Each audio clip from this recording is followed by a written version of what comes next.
All right, man. What's the deal, y'all? This your man, King Eric, the media assassin. Tune in with rap and wrestling right here. So, I want to talk about this here.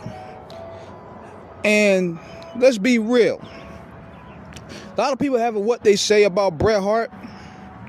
They say that he's bitter. They say that he's whiny. He's always a crybaby. I mean, you gotta look at it like this. Just like I said in other videos before, man.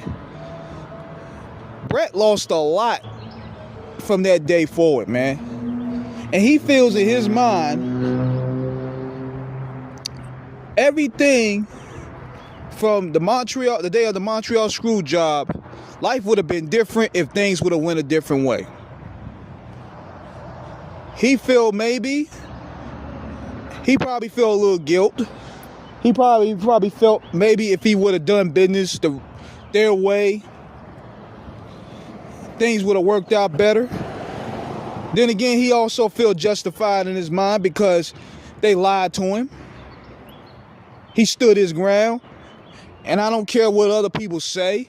Certain commentators and certain YouTubers want to call Bret Hart a bitch or whatever for some weird reason. But he's one of the few that put hands on Vince McMahon where everybody else was scared of. He's one of the few, probably the only two, next to Nails, that knocked Vince McMahon on his ass where everybody else was scared of him. Shawn Michaels wouldn't do it. Triple H wouldn't do it. Austin wouldn't do it. Rock wouldn't do it. Bret, the only one that can own up to that. He blacked Vince McMahon's eye. So, going forward, this is what really happened. He really was supposed to be a WWF lifer. Meaning that they originally wanted him to be a lifer. He was going to be there for 20 years, a 20-year contract. That was the original deal. But see, this is where things get fishy, and this is where they leave a lot of stuff out. McMahon comes to Bret, basically, ironically enough, kind of like how TKO was doing today, saying that, look, I can't pay you this. I'm going to have to let you go. You could go to WCW or whatever and just take their offer. And Bret like, what are you talking about? What do you mean you can't pay me? We did an agreement. And he checked out right then and there. Once he sent that fax, he figured, okay, that part of my life is over. The least you can do is let me just give the belt up and leave me with my head up high, man, because that's the least you can do for me. I put in a whole lot of work and pain and put up a lot of bullshit with this company here. I help keep your company off of going under. Put up with the Hogan politics. The least you can do is let me go with my dignity. And now what they also don't tell you, he has 6 weeks left on his contract. They could have done it any other way. But they felt the need to stick it to Bret right then and there. Just to show that there was an authority. Because they used to say, "Look, man, look, we have to get it off Bret." You had 6 weeks to go. You could have done it like, you couldn't. The original ending of that shit was they were supposed to have like a brawl, like a melee brawl. It was going to be a DQ, and they'll figure out other ways afterwards to get the belt off of him.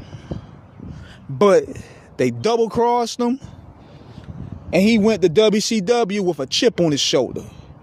Now, he's in WCW. He don't want to be there. You could tell by the way he debuted, he didn't want to be there. They gave him a shitty-ass entrance. They changed his music up.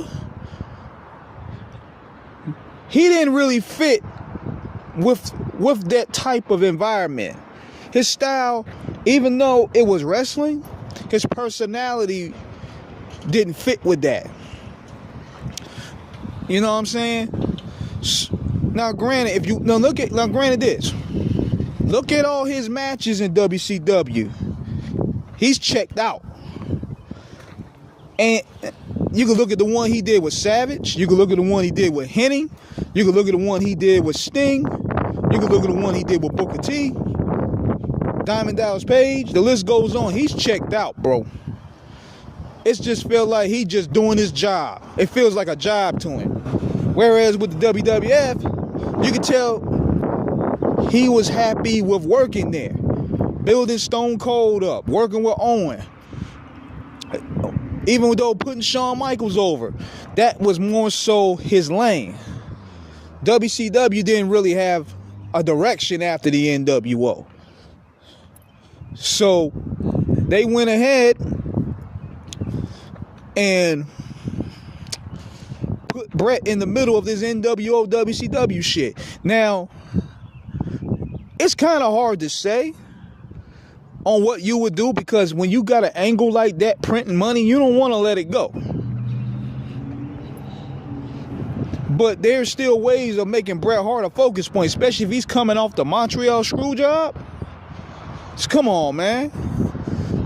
There's more ways to that, but see, Bret didn't want to be there. He was checked out, man. He just took wrestling as a clock in, clock out. It was no passion there anymore. That Bret Hart died that night in the Montreal screw job. And see, he never really recovered from that. Not because of that per se, but it's just the domino effect of events that's been happening since that day. We talking about both his parents passing away, Davey Boy passing away, Owen passing away, Neidhart passing away, what's his name, Benoit passing away, Test passing away, Rude passing away, Hennig passing away.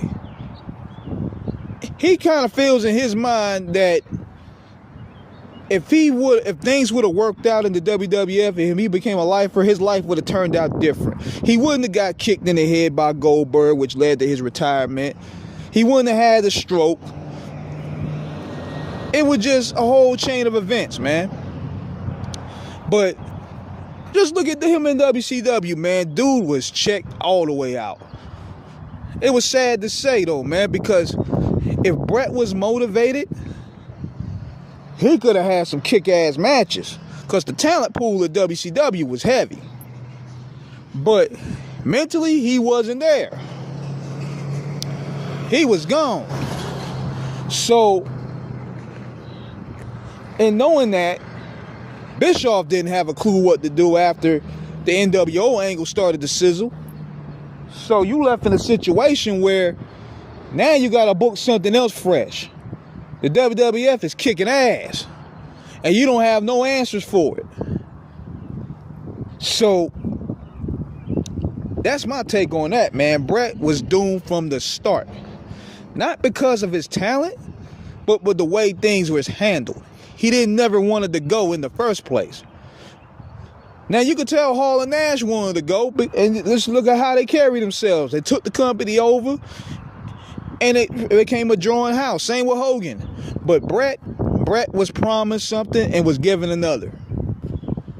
That's what the issue was. So, let me know what you guys think. Subscribe, hit the like button. Peace.